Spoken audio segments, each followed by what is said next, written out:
مجھے فخر ہے کہ آج ہم نے احمد فراز صاحب کا سالگرہ جو تھی وہ بھرپور انداز میں منائی اور لیٹر آف اکیڈمی کو اس سلسلے میں مبارکباد دیتے ہیں. اور مجھے کیونکہ بہت بڑا اعزاز حاصل ہے کہ احمد فراز صاحب نے آخری 2 پروگرام جو تھے میرے ساتھ کیے.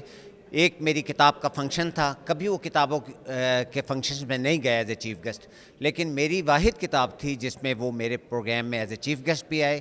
اور اس کے بعد بے نظیر کی شہادت کے اوپر جو ہم نے لیاقت باغ میں پہلی مرتبہ اوپن ایئر رات کو مشاعرہ کیا، جس میں جناب احمد فراز صاحب نے انتہائی بیماری کے باوجود، کیونکہ اس مشاعرے کے فوراً بعد وہ امریکہ چلے گئے تو پھر اس کے بعد وہاں ان کی ڈیتھ ہو گئی.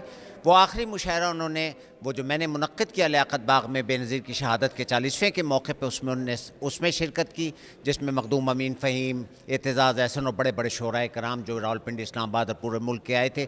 ماشاء اللہ سے وہ ہمیشہ آپ نے سیاسی جلسوں کا اہتمام دیکھا، لیکن وہ مشاعرہ احمد فراز صاحب نے کہا تھا کہ میری زندگی کا بھی سب سے ٹاپ کا مشاعرہ ہے، جو عوامی مشاعرہ لیاقت باغ میں ہوا اور اس میں نے شرکت کی. اگر میں اس میں شرکت نہ کرتا تو شاید مجھے دکھ ہوتا. اس کے بعد وہ امریکہ گئے اور وہاں جا کے ان کا انتقال ہو گیا. احمد فراز صاحب یقیناً ہمارے لیے قابل فخر سرمایہ ہیں. اس ملک کی تاریخ میں جب بھی بڑے شعراء کرام کا نام لکھا جائے گا تو ان کا نام جلی حروف میں آئے گا.